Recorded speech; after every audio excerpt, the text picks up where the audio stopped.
I was actually reading the commentary in your. Yeah.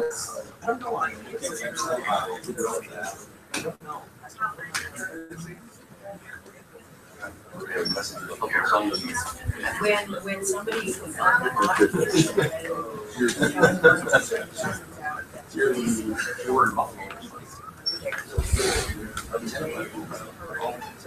Really?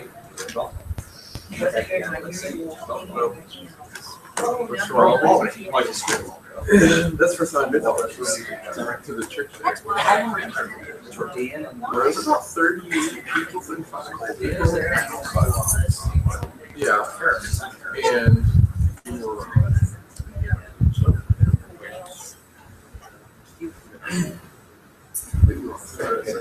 I know them. Really, I do.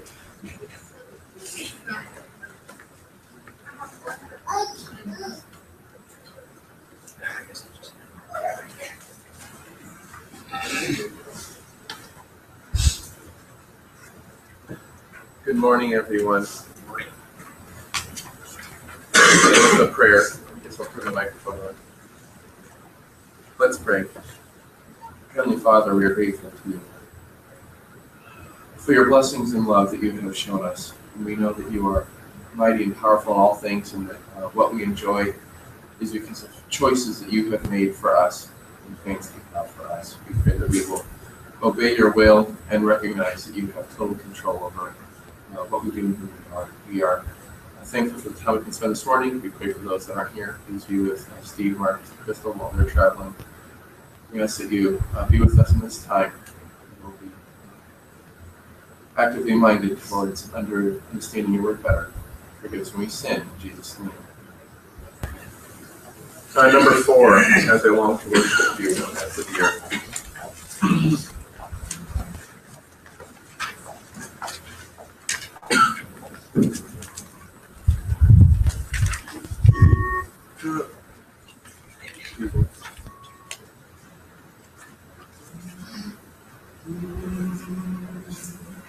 As the deer pants for the water, so my soul longs after you.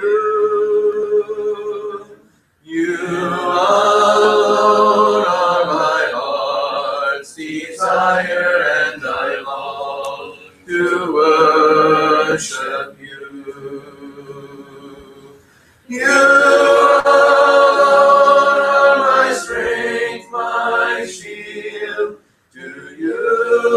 alone may my spirit yield. You alone are my heart's desire, and I long to worship you. I want you more than gold or silver, only you can satisfy.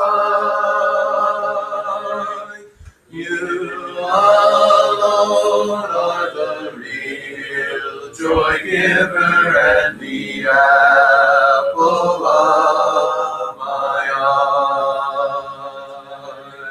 You alone are my strength, my shield. To you alone may my spirit yield. You alone are my heart's desire, and I long to worship you. 93, I think. I can see the board from here. Purify us.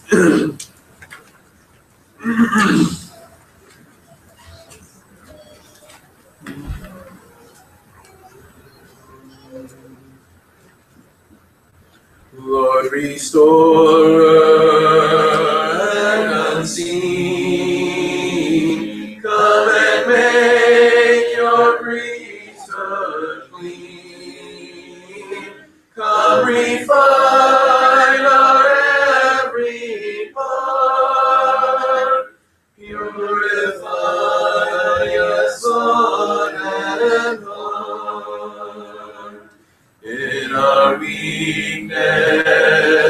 and desire. Melt us with your cleansing fire. Burn temptation from our minds. Leave your love and peace behind. To complete us, Father, bless. Make us gifts of righteousness. Honor in the work we do. Golden vessels fit for you. 86. Not 86, 68. What did it say? 85. Woo! I had it in my head. 85. You need a camera just there so you can tap over and see the board. I will sing the mercies. And we will do this just once through, but that technically means, one cycle. I will sing of the mercies of the Lord forever. I will sing. I will sing.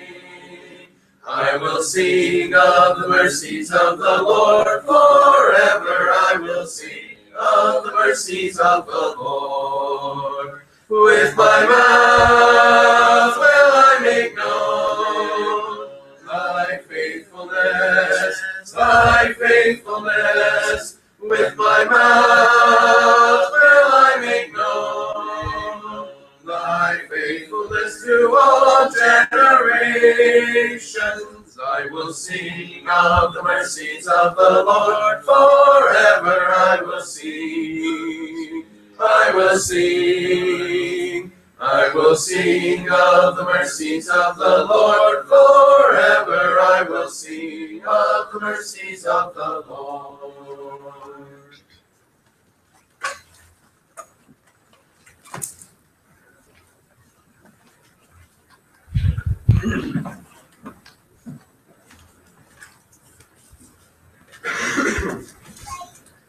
Good morning, everyone. Mic working?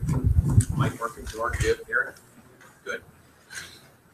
We're in chapter 13 this morning. At the end of chapter 12, Paul exhorting them to unity, the use of the miraculous spiritual gifts. He says, seek earnestly or desire the best gifts, but I will show you a more excellent way. And the more excellent way is love. That's chapter 13. Make this wake up. Ready? Good. Chapter 13. Let's read down through it, then we'll go back and discuss this. Though I speak with the tongues of men and of angels, but have not love, I have become a sounding brass and a clanging cymbal. And though I have the gift of prophecy and understand all mysteries and all knowledge, and though I have all faith, so that I could remove mountains, but have not love, I am nothing. And though I bestow all my goods to feed the poor, though I give my body to be burned, but have not love, it profits me nothing. Love suffers long and is kind. Love does not envy. Love does not parade itself, is not puffed up. Love does not behave rudely, does not seek its own, is not provoked, thinks no evil, does not rejoice in iniquity, but rejoices in the truth, bears all things, believes all things, hopes all things, endures all things. Love never fails. But whether there are prophecies, they will fail. Whether there are tongues, they will cease. Whether there is knowledge, it will vanish away. For we know in part and we prophesy in part. But when that which is perfect has come, then that which is in part will be done away. When I was a child, I spoke as a child. I understood as a child. I thought as a child. But when I became a man, I put away childish things. For now we see in a mirror dimly, but then face to face. Now I know in part, but then I shall know just as I also am known. And now abide faith, hope, love, these these three, but the greatest of these is love.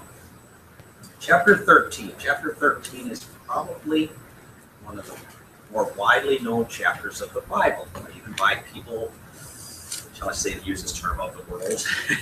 John 3:16 is very widely known. God so loved the world, he gave his only begotten Son. Whoever believes in him shall not perish, but have everlasting life. Chapter 13, very, very well known because it's the chapter of love. It's often read at weddings.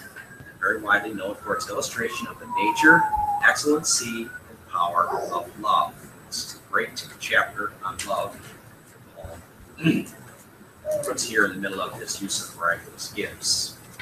Paul inserts his teaching in the middle of his discussion on miraculous gifts, because at Corinth, there was fighting over who had the most important gift. He said, look, guys, you're concentrating on the gifts. There's a greater way. That's love. Don't concentrate so much on the gifts. Concentrate on love. Spiritual gifts were necessary in the early days of the church. Through them, the Word of God was revealed and confirmed.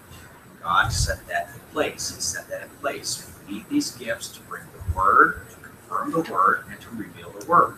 Okay? And it was to be done away with later, as we will see in the chapter. Each gift was very important. God so distributed the gifts to each as he saw fit, for the benefit and profit of the whole church. God did not send these gifts so that they could cause division and strife and quarreling and all kinds of chaos. He sent these for the good of all, for the use of edification and building up of the church. Okay, yeah, once again, the last chapter, Paul exhorted them to unity. I don't see I can get away from chapter 12 and miss that point. He now expands on this by telling them of a more excellent way, which is love. That the absence of love, these miraculous gifts are worthless. And love for one another is just as essential today as it was then. Very, very important. Very important for us. Okay, verse 1. Love is above the power of speaking languages of both men and angels. Interesting, he notes both men and angels here. Without love, even the greatest and most eloquent speaker is nothing but an obnoxious, clanging, and banging noise. One's speech is useless without love. Think about this. Without love, one is offensive to God. Let's look at ourselves. So, for those with the gifts, even one with the gift of tongue should not be filled with pride. For having the gift did not make the speaker better than others, nor did ensure their salvation. This was a tool that God gave them to use for the good of his kingdom. That's the point Paul is trying to get across. And you can use this with the proper manner. Love for your brethren. Help them in any way that you can. Verse 2. No matter how great the spiritual gift may be, without love, the one with the gift is nothing. He says that. No, I know everything. All prophecy, all mysteries, all knowledge. Oh, I have faith so that I can move mountains. But I don't have love. Nothing. Nothing. Without love, he is utterly without the character of a true Christian.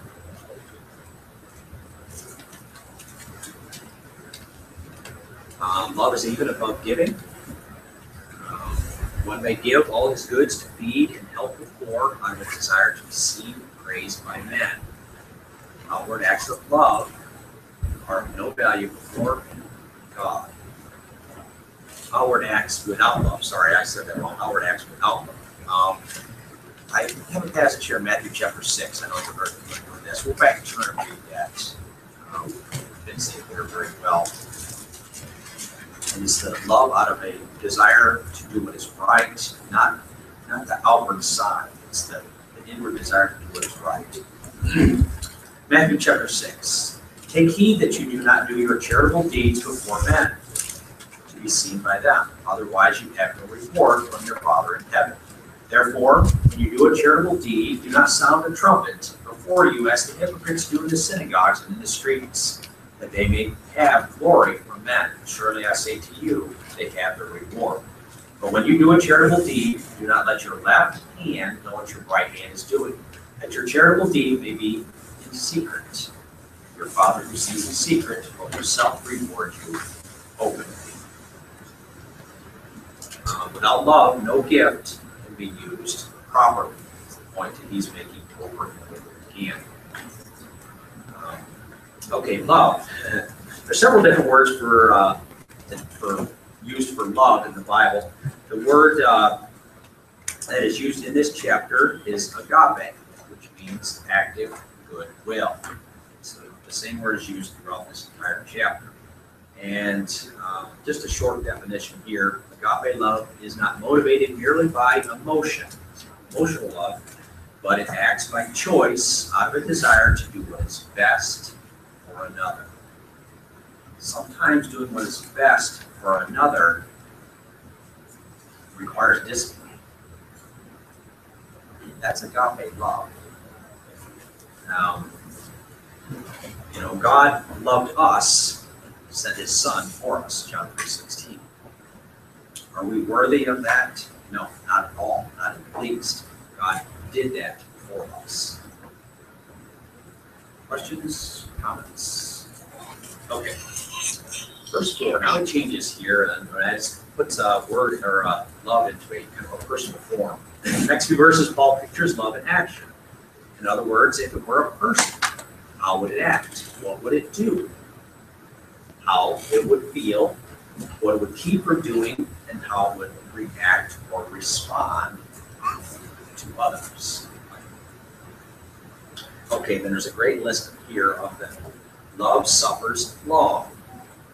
Notice, patience is the first one. How many of us have patience? I do. Wow. Love manifests itself by being patient.